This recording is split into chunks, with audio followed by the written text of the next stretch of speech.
नमस्कार, आप live cities देख रहे हैं। मैं हूं जय शुक्ला। वीडियो के शुरुआत में हमने आपको एक छोटा सा क्लिप दिखाया होगा। ये तस्वीर थी नवयुवक पुस्तकालय की, जो पुस्तकालय चंपारण में स्थित है, मोतिहारी में स्थित है।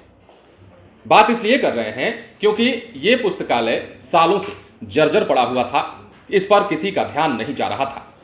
लेकिन ऐसे ही वक्त में बिहार के उस लाल की नजर उस पुस्तकालय पर पड़ती है जो कि यहां से बाहर दूर देश में रहते हैं, लंदन में रहते हैं, लेकिन बिहार की माटी से आज भी जुड़े हुए हैं। नाम है राकेश पांडे, ब्रावो फार्मा वाले राकेश पांडे, जो कि बिहार के चंपारण से आते हैं, बिहार के लाल हैं और बिहार से बाहर रहते हुए भी वो बिहार की माटी से जुड़े हुए हैं और यहां पर आकर के लोगों की मदद करने का अक्सर ही काम करते रहते हैं। वैसे काम करते रहते हैं जिससे कि बिहार आगे बढ़े, जिससे समाज का भला हो, जिससे लोगों का भला हो। चाहे बेटियों की शादी की बात हो या फिर अन्य गरीबों की मदद की बात हो या कोई भी सामाजिक ऐसा कोई भी काम हो जिसके लिए बढ़ चढ़कर आगे आना हो, राकेश पांडे हमेशा ही आगे आते हैं। ब्रावो फाउंडेशन के सीएमडी हैं और अब चंपारण के इस नव युवक पुस्तकालय का उन्होंने जीर्णोद्धार करा दिया है, जो कि कई वर्षों से जर्जर हालत में पड़ा हुआ था। और इसके जीर्णोद्धार के बाद जो तस्वीर आप देख रहे हैं, ये कहा जा रहा है कि लोगों को यहां पर शिक्षा ग्रहण करने में अब आसानी होगी। राकेश पांडे के बारे में जब हम बात कर रहे हैं तो यह भी जान लीजिए कि नवयुवक पुस्तकालय पर उनकी नजर कब पड़ी और कब उन्होंने ये सोचा कि इसका जीर्णोद्धार कराना चाहिए।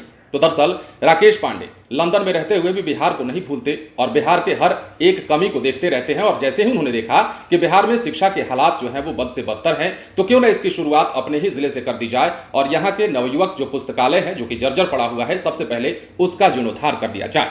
और ऐसा कर भी दिखाया है राकेश पांडे ने, जिसके बाद चहुओर उनकी चर्चा हो रही है। हर तरफ उनके प्रशंसा के गीत गाए जा रहे हैं और लोगों को इस बात की खुशी है कि यहां रहते हुए सियासतदारों ने जो काम नहीं किया, यहां के जनप्रतिनिधियों ने जो काम नहीं किया, जब किसी की नजर इस पुस्तकालय पर नहीं गई तो राकेश पांडे की नजर गई। और राकेश पांडे इस पुस्तकालय के जीर्णोद्धार करते समय यह बात कह भी रहे थे कि वो बिहार को बदलना चाहते हैं, अपने सक्षम रूप से वो बिहार की मदद करना चाहते हैं। हालांकि कई सालों पहले उन्होंने बिहार को बदलने का जब सपना देखा था और लंदन चले गए थे, तब हालात कुछ और थे, लेकिन जब वो सक्षम हो गए तो लंदन से ही बिहार में वो सारी काम करने लगे जो कि लोगों के हित में हो। और बिहार भी आते जाते रहते हैं, अक्सर ही बिहार की माटी से जुड़े हुए रहते हैं। चंपारण में जिस पुस्तकालय का उन्होंने जीर्णोद्धार किया है, उस पुस्तकालय में अब युवा भी पढ़ेंगे। युवक जितने भी पढ़ने लिखने वाले लड़के हैं जो आगे बढ़ने की सोच रहे हैं, उनके लिए ये जो पुस्तकालय है वो मील का पत्थर साबित होने वाला है। और यही कारण है कि राकेश पांडे द्वारा किए गए इस नेक काम के बाद उनकी चर्चा हर तरफ हो रही है। इसका उद्घाटन भी जिलाधिकारी ने कर दिया है और अब इस पुस्तकालय में पढ़ने लिखने के लिए बैठ करके घंटों मंथन करने के लिए युवक भी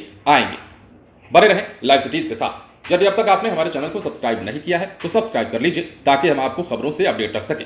यदि आप इस वीडियो को फेसबुक के माध्यम से देख रहे हैं तो हमारे पेज को लाइक करें। इसके अलावा आप हमें ट्विटर पर जरूर फॉलो करें। धन्यवाद।